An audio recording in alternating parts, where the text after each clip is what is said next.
Hello, thank you for taking the time today to listen to me. Today's video has to do with a concept called commitment. What is a commitment? How do we interact with it? And how does it affect our life on a day-to-day basis? Commitment means basically to show loyalty to a duty or a pledge to something or someone. That's really what commitment is all about.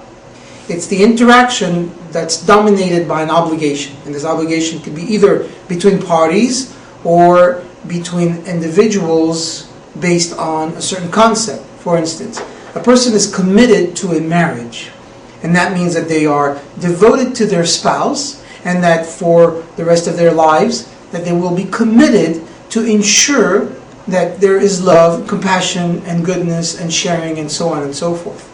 A person could be committed to a project, a certain project, something that they have to do, something that they have to commit for in an attempt to make this project real and persevered by other people, or somehow maybe something that makes sense to them. So it could be either between interaction of other people, or maybe themselves, whatever the case may be. That's what a commitment is. Are you committed? Are you committed to your practice is the question. How do you know if you're committed to the practice? How do we know if on a day-to-day basis you are committed to what you do?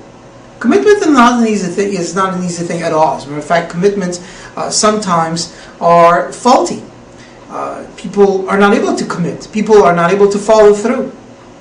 Does that mean they're not committed? Does that mean that the commitment was too much? Does that mean that the commitment was not appropriate? When do we make a commitment, and why do we have commitments? Well, when do we make a commitment? And that's the time that a person decides at any given time to make a change in their life and move forward. That's when a person is committed. Because to be committed when you're 7, it means what? Going to school and coming back and doing the homework? That's not a commitment, that's just a day-to-day occurrence. To be committed when you're 15 means what? That means that you have to again go to school, come back, do your homework, perhaps straighten out your room, and possibly help around the house. That's also not a commitment. A commitment is when an adult, not a child, because often someone who's not considered an adult is not able to make that connection. But when an adult or someone who is more mature is able to take on the interaction of certain duties and makes that an obligation. By doing that, a person becomes a leader. By making a commitment, a person takes upon themselves the directives to make the world a better place. That's interesting. Is your staff committed? Are you, the doctor, committed to your staff? Is the doctor committed to the patients? Are the patients committed to the doctor? Is everyone committed to something? In a clinic, there has to be commitment. First and foremost, the first commitment must come from the doctor. If the doctor is committed to A, his patients, and B, his staff, and C, his clinic as an overall, then that commitment will somehow affect all those people around. Positively, if it's done in a beautiful way. Negatively, unfortunately, if it's forced upon themselves. A doctor who comes in and shows no compassion whatsoever to a patient, the patient might take the medication, but might say, I don't like his attitude. I just don't like it. A staff member may listen to the doctor as an employer, as a boss, and may not appreciate the way that the doctor treats the staff member, but says, but I've got to do it. I need my paycheck. I've got children. I've got to worry about a car payment. I've got a mortgage. But they still don't like it. So if it's done properly, the commitment from the doctor to the patient, the commitment from the doctor to the staff, the commitment from the doctor to the clinic, then it will reflect a positive energy back. Same thing with the staff.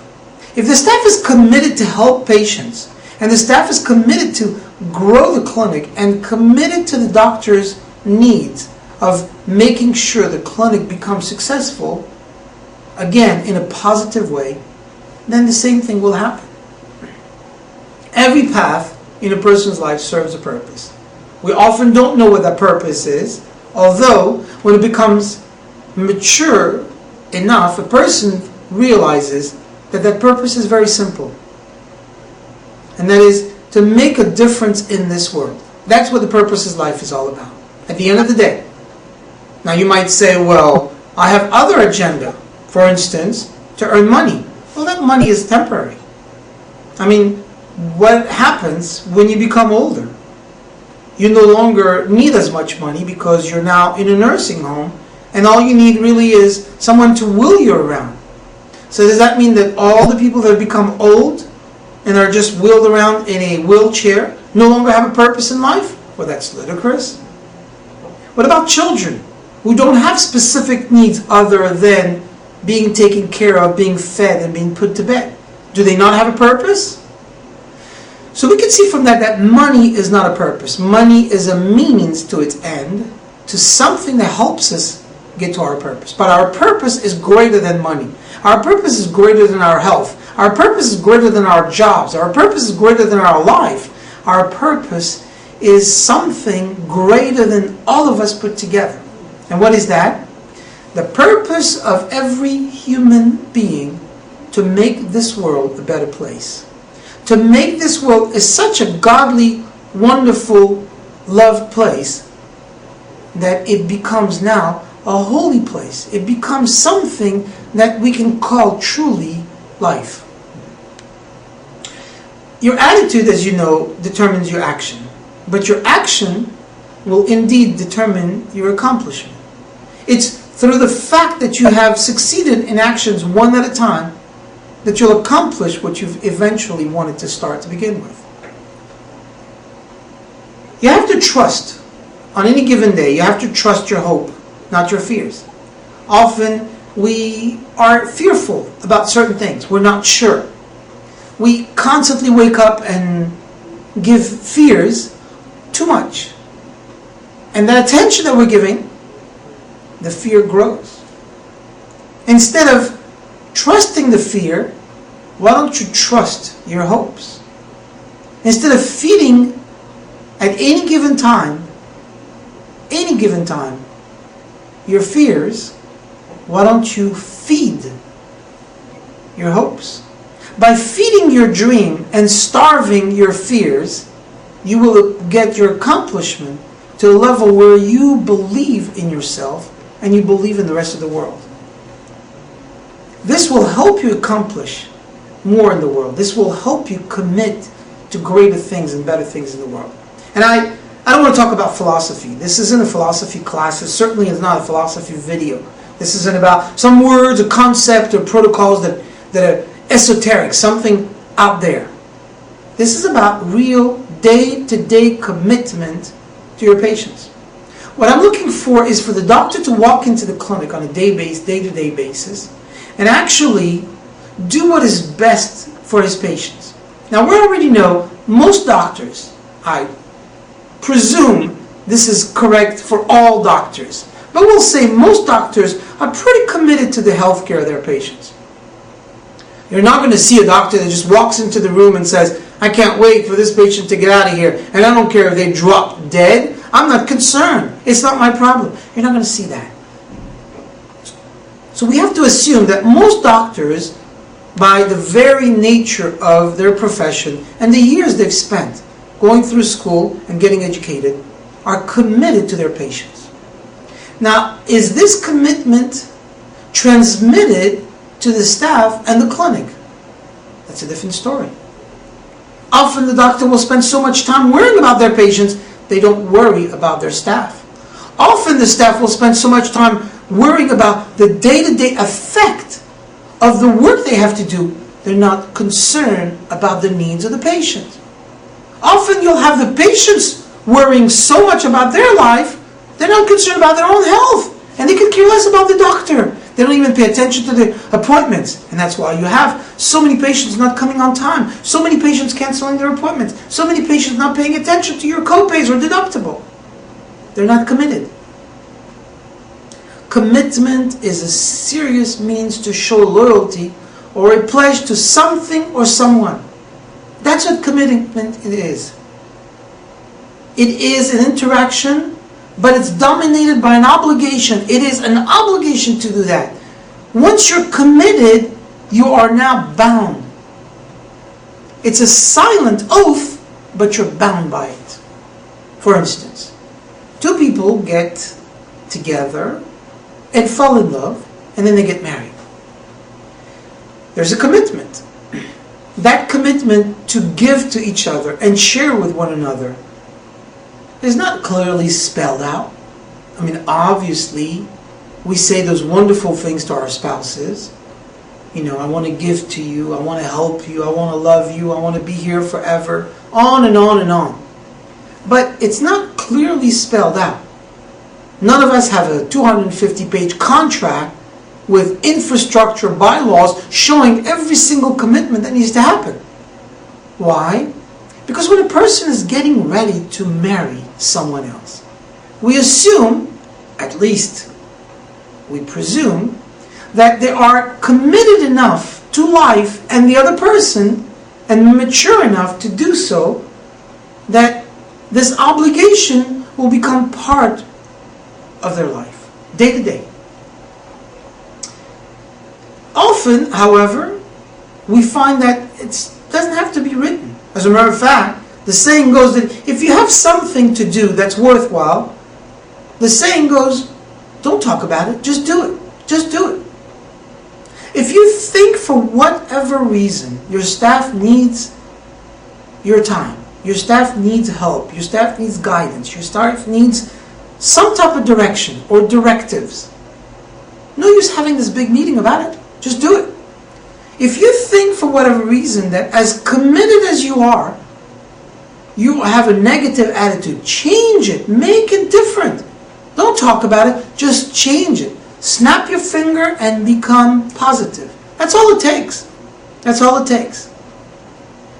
Interestingly enough, as you well know, I speak more than one language. I could right now, if I wanted to, immediately switch my pitch and language and move to everything I'm going to say in French, for instance. I can't do that. You won't understand it. You won't follow through. And most of you may have an inkling of what I'm talking about because of the subject matter, but the rest you won't get. So in an instant, I could change those things. And my whole life around me is completely submerged into this new concept. I can change myself anytime I want to. Life is a succession of moments. To live each and every one of those moments is to succeed. To make it worthwhile, I have to take this moment and make it count. By me changing the language right now is, to me, if it's that important, it will change your life as well. As a matter of fact, in this case, negatively, because I could be speaking in a different language, you won't even understand it. But if you take it on a different level, let's say I come to the office, and by nature, I'm a negative person, but I decide today to become a positive person, a pleasant person, a friendly person. And I just decide on the spot, on that moment, on that instant, to make that difference. It will affect each and every one of the people that's around me. Attitude will be immediately changed from negative to positive. If I am committed to help my office, I should be committed to listen to the needs of my office, whether it's a staff or patients or clinic or whatever the case may be. Often we follow certain paths. We try different ways. We try to copy others. We try to do things the way that we think is best. The truth is, what you have to become to be committed is the person that needs to be cherished by others. A committed person is one that's loved by another. As a matter of fact, if you're truly committed to your marriage, the spouse is the only one that can truly judge you. Because they'll say, my husband or my wife, they are really, really committed. I mean, they help out with the house. They are kind. They are giving. They are sharing. They work hard. I mean, it's just across the board, committed. Committed to the children, committed to our home, committed to our community, committed to our family, committed to everyone around us. You can't tell that because you're the person. So of course, you can't see yourself. You're too close to yourself. You love yourself too much to tell the truth. But the other spouse will be able to know that. Same thing when it comes to your office. If you want to know if you're committed, and this question is to any one of you, ask the other party. If you are the staff, ask the doctor. Ask the doctor. Are we committed to you, doctor? And let's see what he or she says. And if you're the doctor, ask the staff. Am I committed, doctor? And let's see what they say. Because that's the only way you can truly tell if the commitment is there. Because, as we said, commitment is an interaction dominated by an obligation. The obligation to whom? The loyalty or the pledge to the other party. The loyalty or the pledge to the other consonant. That's whom we are pledging to. That's whom we are committing to. In truth, in life, you don't follow the path at all and see where it may lead you. Where life has to take you is a different way. You have to go instead of just following just any path. Where there is no path.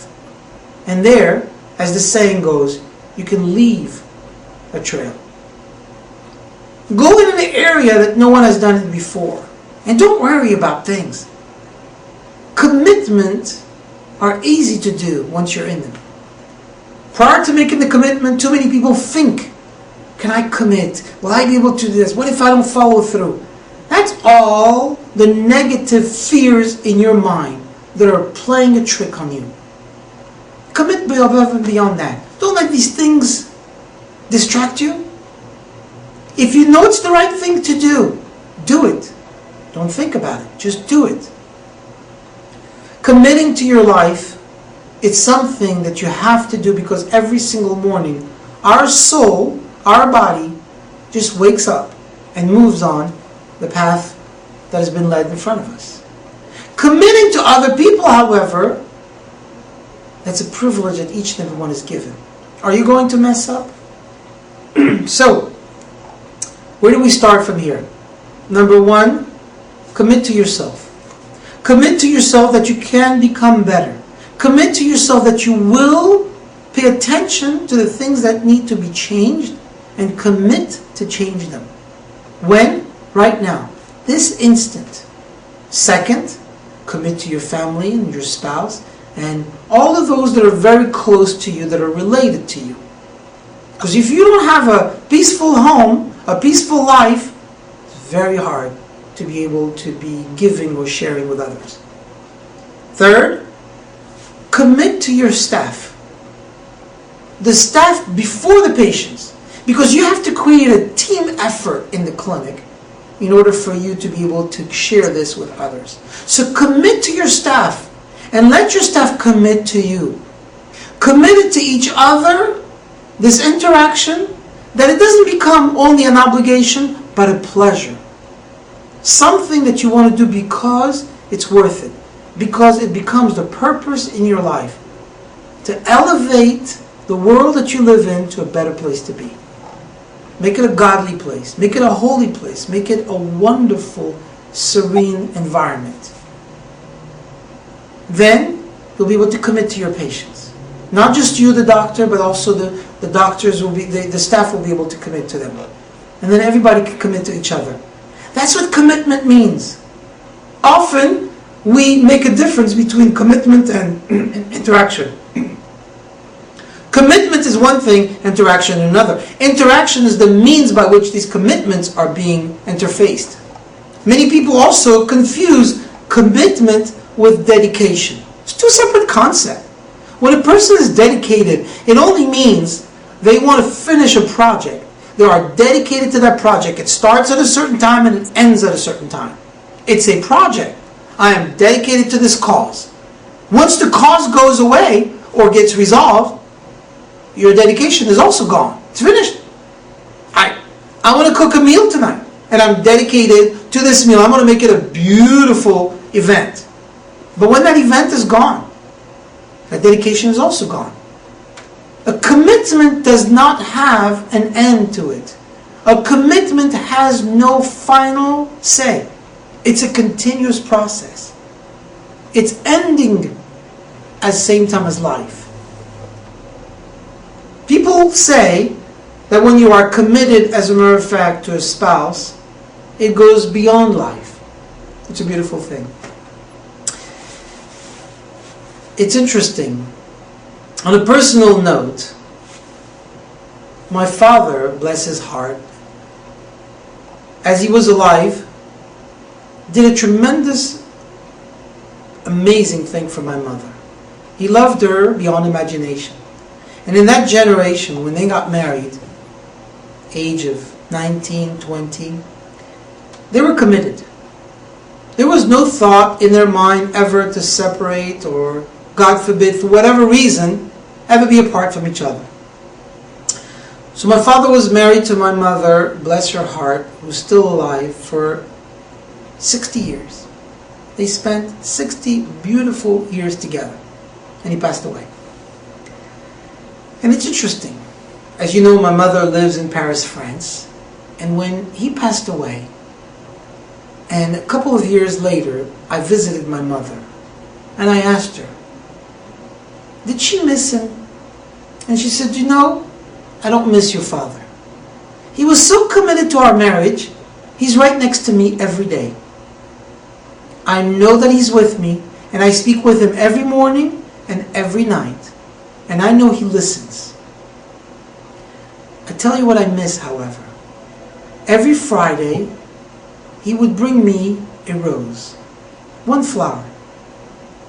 That part I miss. It's been several years that he passed away. And that's the part that every single Friday I miss. But during the day, during the night, during the weeks, during the months, I don't miss him. He's right here next to me. I could not have been given a better lesson than such a thing.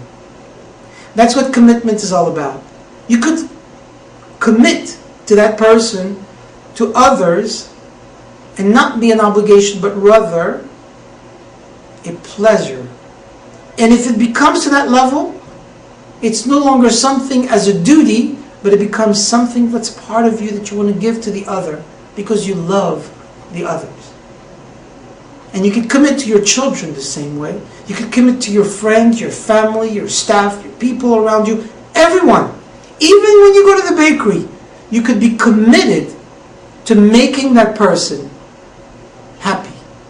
By just giving them a smile, by saying thank you for the bread that you've baked because it's wonderful. And I thank you for being there. That's what committed to the world is all about.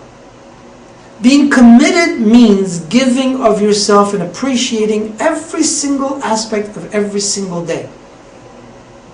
Commitment is a wonderful thing, and it's a necessary item. Initially, it starts as an obligation, but it becomes a pleasure as we mature.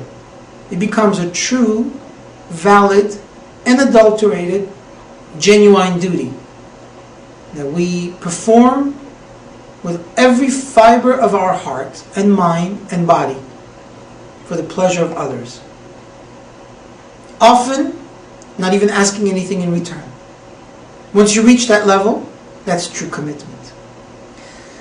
So, having said all these wonderful things about commitment, I invite you to join me in the purpose of making your staff, your patients, your family, yourself, and all of us around us a better place to be.